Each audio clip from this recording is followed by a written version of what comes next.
பேர் வழிகள்லாம் இந்த கட்சிக்கு வந்தா எல்லாம் சுத்தமாயிடுறாங்க.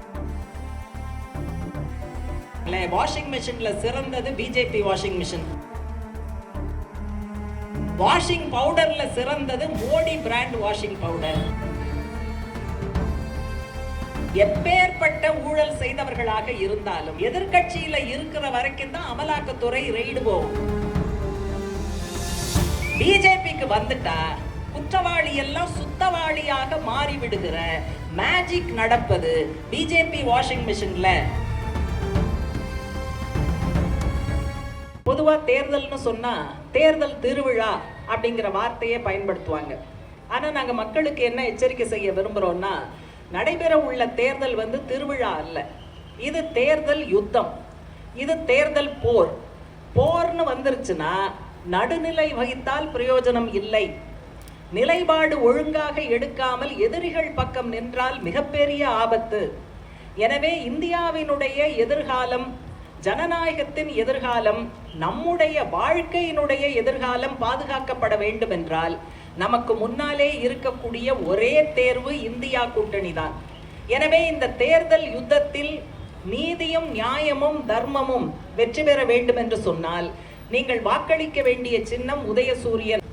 10 ஆண்டுகளாக அனைத்து பகுதி உழைப்பாளிகளின் வாழ்க்கையையும் புரட்டி போட்டிருக்கக்கூடிய, சீர்குலைத்திருக்கக்கூடிய ஒரு கேடுகெட்ட அரசாங்கம் மோடி தலைமையிலான பாரதிய ஜனதா கட்சி அரசாங்கம். அது இன்னொரு 5 ஆண்டு காலம் பதவிக்கு வந்துவிட்டால், ஆட்சி அதிகாரத்தை கைப்பற்றி விட்டால் நம்முடைய வாழ்க்கை மொத்தமும் காணாமல் போய்விடும் என்கிற அபாயம் இருக்கிறது. இந்த 10 ஆண்டு காலத்திலே 2 முறை தேர்தலில் வெற்றி பெற்று பிஜேபி ஆட்சி அமைத்தது. 2014, 2019. ஒவ்வொரு முறை தேர்தலுக்கு வரும்போதும் ஏராளமான வாக்குறுதிகளை அள்ளி அள்ளி தெளித்தார்கள். 2 கோடி பேருக்கு வேலைன்னா 10 வருஷத்துல 20 கோடி பேருக்கு ஒரு நல்ல நிரந்தரமான வேலைங்கிறது கிடைச்சிருக்கணுங்க. இந்தியா முழுக்க 20 கோடி பேருக்கு கண்ணியமான வேலை, கை நிறைய சம்பளம் என்பது கிடைத்திருந்தால் அது இந்த பொதியம்புத்தூர்ல இருக்கக்கூடிய சில குடும்பங்களில் இருக்கிற குழந்தைகளுக்காவது அந்த வேலை வாய்ப்பு கிடைத்திருக்காதா? படிப்புக்கு தகுந்த வேலை இல்லை, வேலைக்கு தகுந்த சம்பளம் இல்லை. நம்முடைய வீட்டு இளைஞர்கள், இளம் பெண்களுடைய வேலை வாய்ப்பு கனவை சிதைத்த இந்த அரசாங்கம் மீண்டும் வருவதற்கு அனுமதிக்கலாமா கூடாது என்று சொல்லுகிற நாளாகத்தான் 19ஆம் தேதியை நாம் பார்க்க வேண்டும். சுதந்திர இந்தியாவில் உணவுப் பொருளுக்கு வரி போட்டது அப்படிங்கிறது இந்த கேடுகெட்ட பிஜேபி அரசாங்கம் தான். அரிசிக்கு ஜிஎஸ்டி, பாலுக்கு ஜிஎஸ்டி, தயிருக்கு ஜிஎஸ்டி, மாவுக்கு ஜிஎஸ்டி, எண்ணெய்க்கு ஜிஎஸ்டி, உணவுப் பொருளுக்கு ஜிஎஸ்டி போட்டு பசித்த வயிற்றில் மீண்டும் மீண்டும் அடித்த பாவச் செயலை செய்தது பாரதிய ஜனதா கட்சியினுடைய அரசாங்கம் என்பதை மறந்துவிடக் கூடாது. உணவுப் பொருளுக்கெல்லாம் 5% வரி. ஆனா தங்கத்துக்கு, வைரத்துக்கெல்லாம் பாத்தீங்கன்னா 3%, 1.5% தான் வரி. தங்கத்தை தாளிச்சு கொட்ட முடியுமா? வைரத்தை அரைச்சு வாயில போட்டுக்க முடியுமா? சாப்பிடுறது உணவுப் பொருள் தான், ஆனா அதுக்கு 5% வரி. அதனாலதான் விலைகள் எக்குத்தப்பாக ஏறுகிறது. இந்த நிலைமைக்கு நம்மளை கொண்டு வந்து விட்டது யாரு?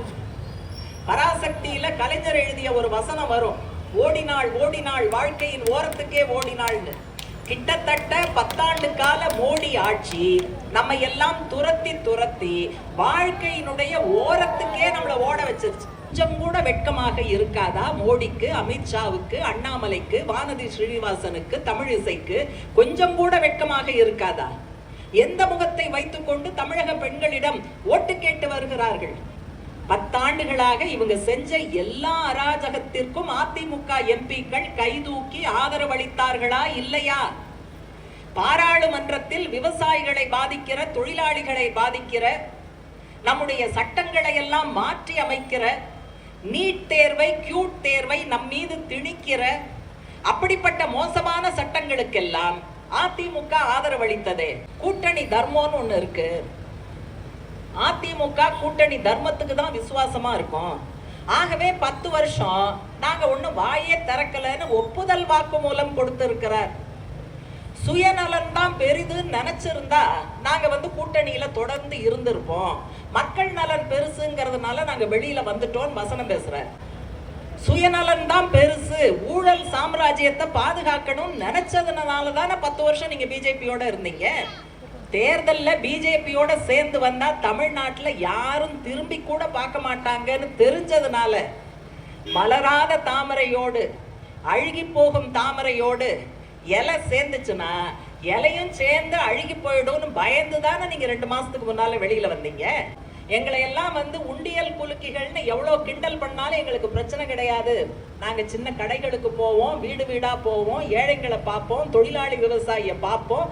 அந்த உண்டியல்ல அந்த பக்கெட்ல விழுகிற காசு தான் கட்சி வளர்ச்சிக்கு நாங்கள் பயன்படுத்துகிறோம். அதனால எங்களுடைய எஜமானர்கள் சாதாரண மக்கள். நாங்கள் விசுவாசம் காட்டுவது எளிய மக்கள், உழைப்பாளி மக்கள்.